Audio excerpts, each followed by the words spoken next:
Wow, that's a very good question. The first name of the project was What If? What if you did this? What if you did that?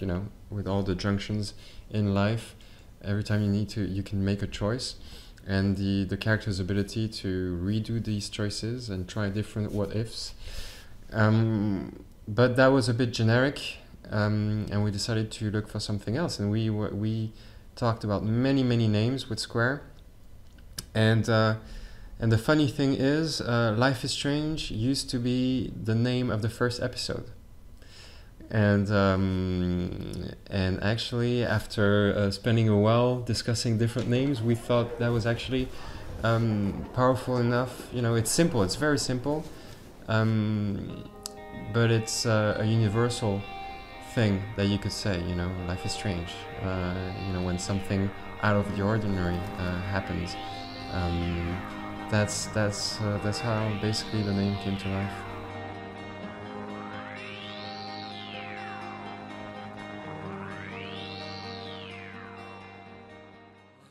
Yeah, I mean, obviously we had to work differently, but the team that was at the inception of Life is Strange, they all worked on Remember Me, but then we had to, reorganize the studio following some financial trouble last year.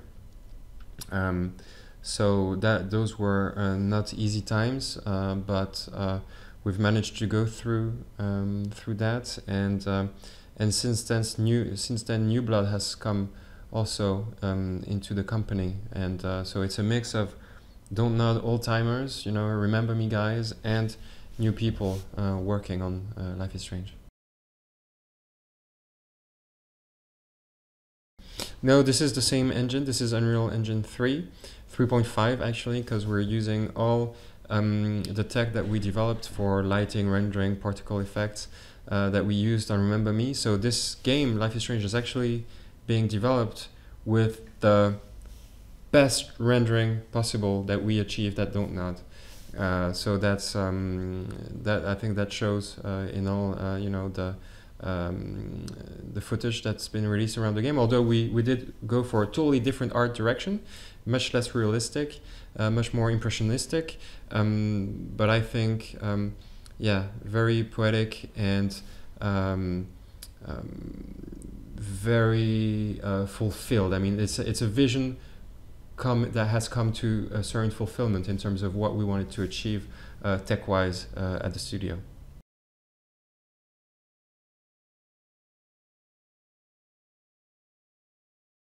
Yeah, I mean, definitely. I won't shy away from those influences. Telltale, to me, invented or defined the modern adventure game that emphasizes story and character development as well as choice over puzzles. And we're big fans of their games. We're big fans of their vision. We're gamers at heart, but we're also developers. And when we decided to do something new, we looked at what it was that we liked and that we would like to do, and the episodic format came up very quickly, and obviously there is a link to what Telltale has been doing there, but there's also links to many other types of games, and Life is Strange is very original in itself. I think it's in a very unique spot between indie and AAA. And if you were to draw a triangle between Gone Home, Telltale, and the more AAA productions like the Quantic Dream games, we'd be somewhere in the middle, relatively alone. And I think that's a great position to be in.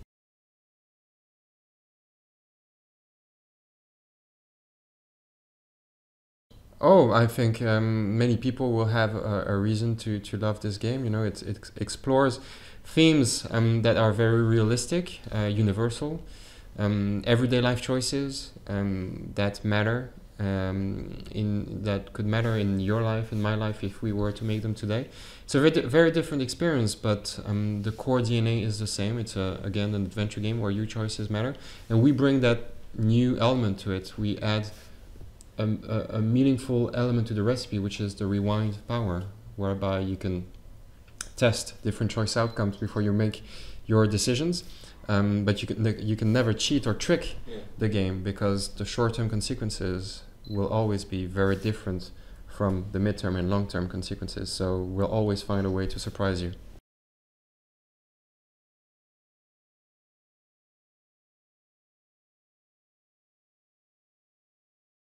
No, I think it's here to stay. I mean, episodic games are here to stay.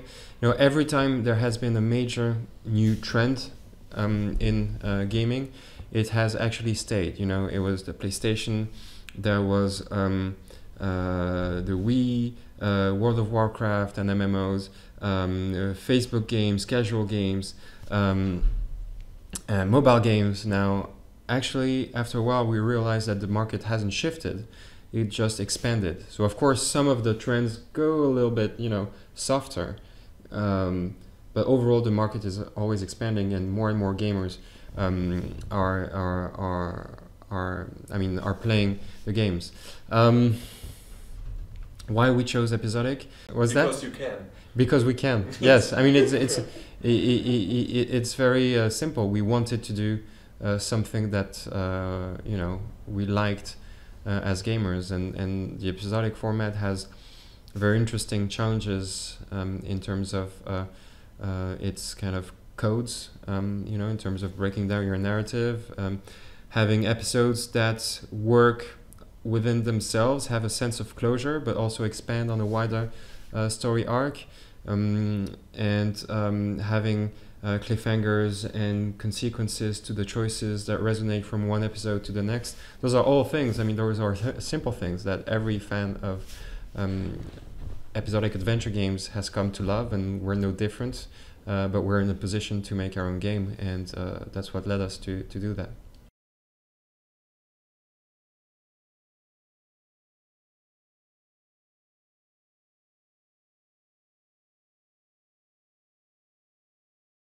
Yes, I mean, episode 1 is done now, but all the other ones are in the works.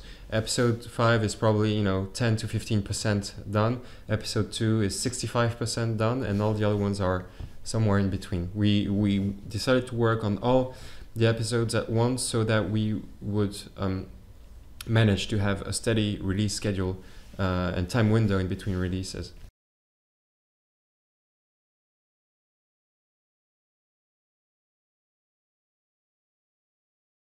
Yeah, no, definitely. I mean, this is again part of what modern adventure games are about. You know, we've come to, I think, a time in the industry's development where it's much easier to have third-person gameplay, or I mean, free roaming gameplay, even if you have constraints on your level design. It's much easier to have gameplay where you give the player freedom, whereas, you know, a lot of the point-and-click adventures were also restrained by the fact that, you know, there were technical limitations, and having set sceneries on the screen was probably the only way to foster this type of experiences. Now, these codes have also survived in other in point-and-clicks today, and they're great in themselves. But what's great is that you now have those golden era adventure games that can sit next to more modern experiences, such as Life is Strange or the Telltale games, and they're just different and complementary.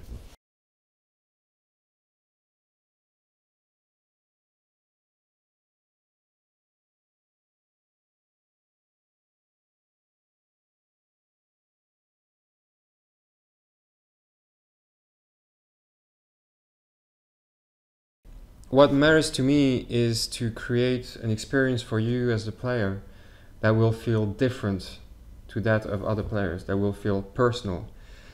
I don't think you need to branch out in 100 branches to make that happen. First of all, it would cost too much, and no studio can afford that, because 90% of the players are only going to see 10% of what you've created. So to me, it's about having choices that are going to make it so the same events happen for different reasons, and you're going to have different characters interacting with you in different ways, with different lines of dialogues, different text messages that they're going to send you, different shots in cutscenes or real-time cutscenes that play out with different elements, different pictures that Max took, and with characters that react differently to them.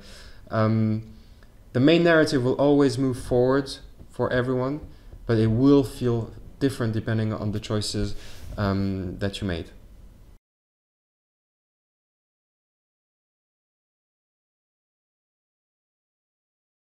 I don't think there's any advantage to having a female character. There's no advantage to having a male character.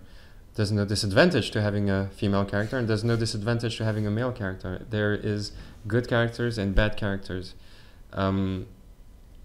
It's like, one day you wake up, you want to have coffee, the other day you want to have tea.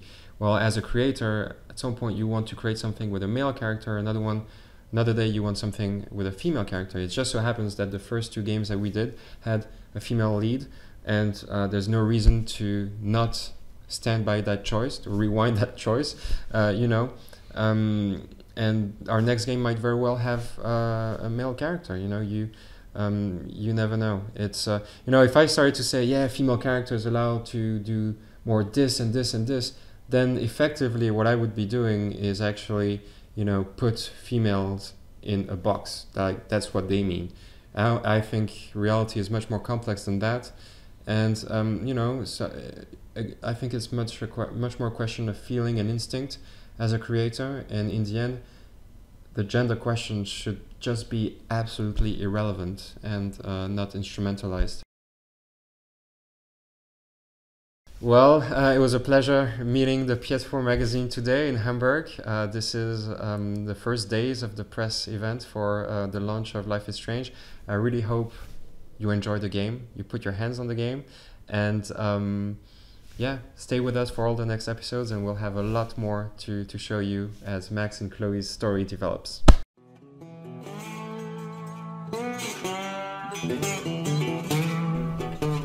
1, 2, 1, 2, 3, 4, 5, 6, 7, 8, 9, 10, 11, 12, 13, 14, 15, 16, 17, 18, 19, 20.